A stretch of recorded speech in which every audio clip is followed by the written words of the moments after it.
Pirate Software. I'm sure a lot of you guys know about this guy. Let's take a look at a little clip he has talking about War Within.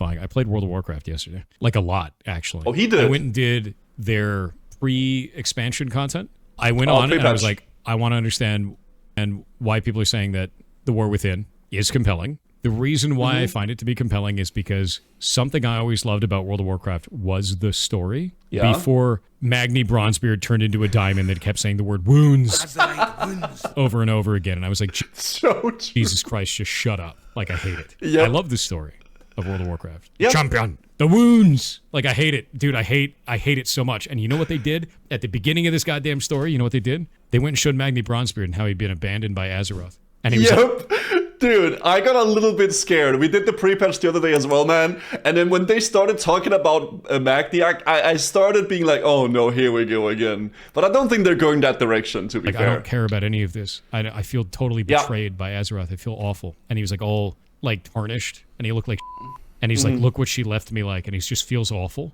And it showed you that like his insane idealism led him into a bad direction where he was just being a fanatic for something that didn't make any sense that all of us hated. And I was like, that's great character progression. That's kind of cool. Yep. And it moved into a direction that I was like, this story seems way more compelling for me. I'm interested in seeing where they go. Cool. And this entire event, what they've been doing is they're making world quests basically around the map. And those world quests are memories from the rest of World of Warcraft. So like the Unixia and like the old school stuff. Like, one of these could be like, how many of you guys ever played WoW and you had to do that quest where you have to get the boar liver? And the boar liver just never drops. Oh. Like every one of the boars just has no liver until one of them finally does. Isn't that just every quest in World of Warcraft though, man? The Sevra hooves in freaking Barrens as well. The spider ichor in Loch Modan or whatever. There is a world quest that is this. And it's called like the hyper pristine Giga Liver or some stupid Yeah. And everyone goes there and kills all of the boars until someone gets one, and then everyone wins. And when it spawns, like when it gets it, like every time you kill a boar, it'll be like no liver or wormy liver, gross, or like all this kind of Oh, did I actually see And then that? when someone finally finds it, it spawns a liver that flies up into the sky and it's golden and like spins around and has like particles. Just making and fun then of it. everyone wins the quest. And then everyone gets rewards, and you move on to the next quest. They're making fun of all the ridiculous moments. There's actually one that's cool. Like Tar and Mill versus South Shore, which is cool, and you like go out there and you kill a bunch of NPCs. Dude, while you do this, by the way, Khadgar is literally, like, he's actually just making fun of, like, the classic Andes. Like, oh, you can't live in the past, or, oh, stop living in the past, and stop being nostalgic and stuff like that. He's literally just talking crap about the players. There's, he won't shut up while you're doing that. One where you go and fight Hakar, just out in the open world, and all of them are colored like the Azerite color, where it's like golden blue, where it's like egg yolk, you know? So like, shows me very clearly that they're caring about the story, and they're actually interested in not just the most bombastic moments from the history of WoW, but the ones that as a community we enjoyed. Cool. The nostalgia that actually mattered to the community. The Hogger with the undergeared effect, exactly. So Hogger, you can actually fight Hogger, and he gives you a debuff called undergeared. And you have to fight other monsters while you're fighting the boss to level up, because you're doing quests while you're fighting the boss so that you can be fully geared to fight him. And it's just like, it's cool because it shows you that not only do they understand that Hogger was interesting, but they understood why it was interesting to the community. They did the research to make sure that if they were going to do a nostalgia thing, that they did it correctly. And if you have a dev team that is going into this with that in mind, that means it's going to be good. And I think that that's a good thing, like, for the game. And I will be honest though, guys. I think it's cool, like all these things, but I didn't notice any of it because there's so many players when you're doing this event that everything just happens so freaking fast that I didn't even see what was going on half the time, because it's just like one big glob of people like flying around, and then just everything just dies instantly. It shows me that I can be You barely know where you are, yeah, but it's cool. It's cool that there's actually details in that. I didn't notice that while I was playing, I will be honest, because there was just, I think it's the classic world mob farming, right? There's so much going on. Interested in this without feeling I was incredibly surprised because I was like, oh, look, it's going to be a nostalgia event. Very cool, you know? Oh, that's cool. F off, I've been on the fence, and now you got me buying War Within. Yeah, I'm going to play it. I need to find a raid team because I used to be a Mythic Raider, and I want to get back into that.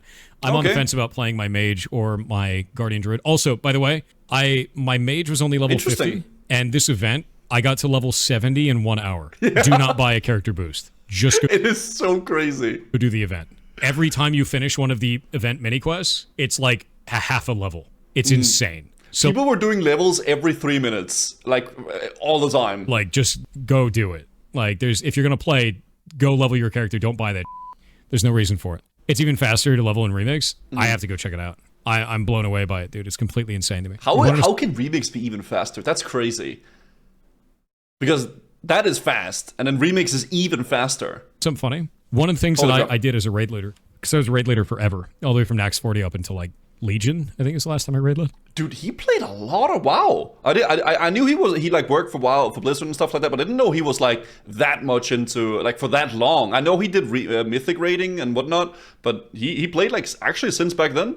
The thing that I found that was very funny was a lot of players use add-ons because they see like the big streamers and you know, endgame raiders using Everybody add-ons, does that, yeah. and they use them wrong. Many people that are at the top end, they use add-ons as a bonus on top of their already very clear understanding of the video game. They Dash, thank you. know exactly what they're doing. They know why they're doing it. Yeah. And because of that, they use an add-on to amplify themselves. Like Regal and stuff. Many new players don't have the understanding of the game that is required to do that, so they use add-ons instead as a crutch, where the add-on tells you how to play, rather than you understanding that the add-on is there for extra benefit. They use it to be the whole game. And yeah, I can see that, especially with how convoluted a lot of like classes are these days and how everything is so crazy. People are definitely getting a little bit into too deep, treading too deep in the waters, right? For sure. Found was that players who were using add-ons in this way, which is the grand majority, sucked ass. I banned add-ons in the raids. You know what ended up happening? We started downing bosses.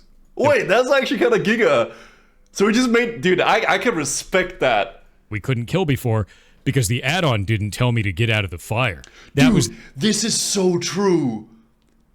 Dude, this is the amount of times you hear people in raids saying, oh, well, the add-on didn't tell me that. Oh, DBM didn't warn me of that. Yeah, it's actually true. The biggest thing that I've learned through raiding and through being a raid leader is that you need to make sure that the player has the core competency skills to effectively use the add-on, not just using the add-on. True, and you rely on it way too heavily, right? That open happens in shit raids. You would be surprised, Baltram, how many like people that like play WoW aren't like insanely good. A lot of people are not like, you know, crazy like super high-end raiders that does mythic and heroic and everything like that. The average player is not that great at the game, and that's not like a bad thing. That's just how it is, right? Drama is bad in guilds. One of the rules that I always have is that the main tank... You don't need to be good to have fun. No, I'm not saying that. I'm not saying that you have to be good to have fun. I'm just saying the average player isn't that insanely good. So that makes sense that he's saying what he's saying with the add-on stuff, right? Can never be the raid leader, and neither of those people can be the guild leader. These three things need to be separated. If you don't separate these three things, you get big head syndrome. True. Instantly. When I was the raid leader, I did that as a mage. The reason why is because when you're a main tank and you're a raid leader, you can't see You see the Dude, the worst part is when you have one person doing all of them. I am the guild master, main tank, raid leader, and loot distributor. I am everything. I am the guild. Less of a boss 99% of the time. That's a classic like vanilla WoW thing. Like that is a, I think in retail WoW, current WoW, that's not really like a thing, but in the old versions of the game, that's always how it goes, because the raids are so easy that one person can do that and they can become him, right? Does not work. When you're a mage, you get to be very far out. You can see the entire fight, and you can see where everyone is and see if people are positioning correctly. You don't want your main tank to be a raid leader. Nope. You do not want that. So the main tank needs to be a completely separate person. When I raid lead, I'm a mage. When I'm main tanking, I'm main tanking. And as a actually true, like casters are probably the best for raid leading because they have a good overview of everything that's happening. That's why like in like mythic raiding or whatever the heck they have, like, or like the world first, they don't even have, the raid leader isn't even playing. He's just watching, right?